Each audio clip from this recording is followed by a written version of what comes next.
అది Kanyakumari railway station construction జరుగుతుంది, అందుకే ఇవన్నీ అడ్డంగా ఉన్నాయి.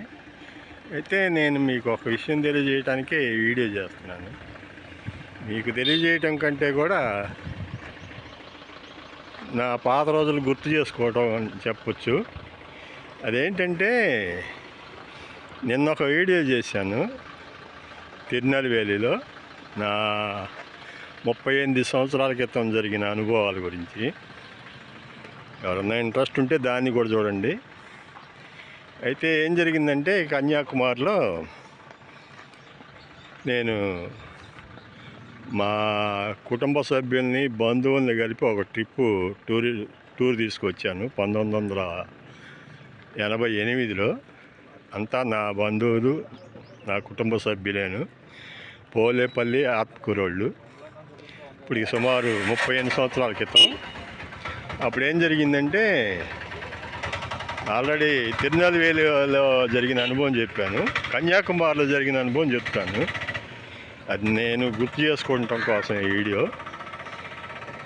మా వాళ్ళు 50 మంది బస్సులో ఉంటే 50 మందిలో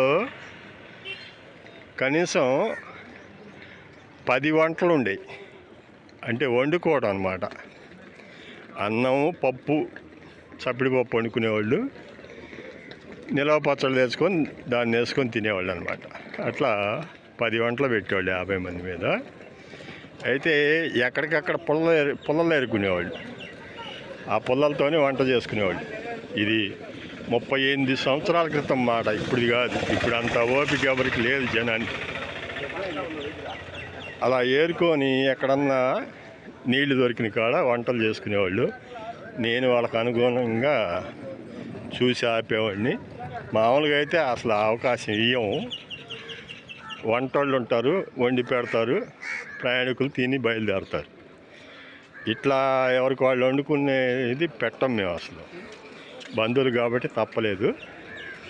అయితే కన్యాకుమారి వచ్చేసరికి ఎక్కడ వంట చేసుకుంటానికి అవకాశం దొరకలేదు. ఇంకప్పుడు తప్పని పరిస్థితిలో నేను వచ్చి ఎక్కడ ఆపాలో తెలియక రైల్వే స్టేషన్ దగ్గర పార్కింగ్ చేశాను బస్సు. అక్కడే వాళ్ళని వంట చేసుకోమని చెప్పాను. అయితే వీళ్ళందరూ వంటలు స్టార్ట్ చేసి కొంత అయ్యాక రైల్వే పోలీసు వాళ్ళు వచ్చారు. వచ్చి ఏంటి ఇక్కడ ఎందుకు వంట పెట్టారు, ఏంటి అసలు అని చెప్పి అరిశారు. అరిస్తే ఇట్లా ఎక్కడ కుదరలేదండి, ఇక్కడ ఆపాల్సి వచ్చిందంటే, అసలు రైల్వే స్టేషన్ దగ్గర వంట పెడతామేంటి, మీ మీద కేసు ఫైల్ చేసి అరెస్ట్ చేస్తామని చెప్పి కానిస్టేబుల్ అన్నాడు. ఈ మాట అనగానే ఎవరైనా ముందు కంగారు పడిపోతారు. మా బంధువులందరూ కూడా అలా కంగారు పడ్డారు. నేను కంగారు పడలా. నాకు నవ్వు వచ్చింది, కొంచెం ఆనందం అనిపించింది. అది ఎందుకంటే ఆ కానిస్టేబుల్కి కొంచెం తెలుగు వచ్చు. వాళ్ళు చెప్పేది మనకు కొంచెం అర్థమవుద్ది, మనం చెప్పేది కూడా వాళ్ళకి కొంచెం అర్థమవుద్ది, పూర్తిగా భాష రాకపోయినా. ఇది మధ్యలో చెప్తున్నాను. కన్యాకుమారి రైల్వే స్టేషన్ మొత్తం 5 ప్లాట్ఫామ్లు ఉన్నాయి. ఇప్పుడు నేను 4-5 ప్లాట్ఫామ్ మధ్యలో ఉన్నాను.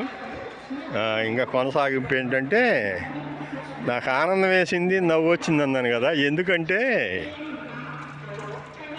ఆ విషయం కానిస్టేబుల్తో చెప్పాను నేను.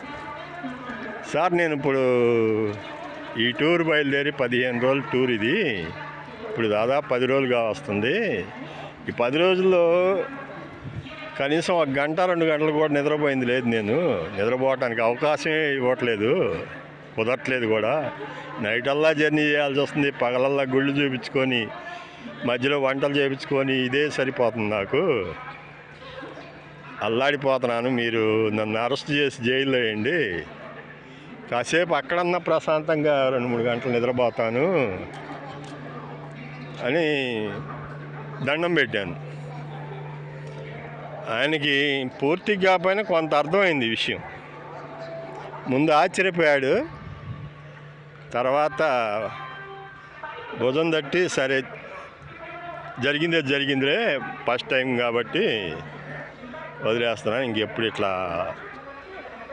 ఇట్లాంటి చోట ఆపి వంటలు పెట్టగాకు అని చెప్తే ఆయనకు ఒక నమస్కారం పెట్టి ఇక వంటలయ్యాక వీళ్ళు భోజనం చేసుకొని ఇంక అక్కడి నుంచి బయలుదేరి తిరుచెందూరు నుంచి రామేశ్వరం వెళ్ళాము.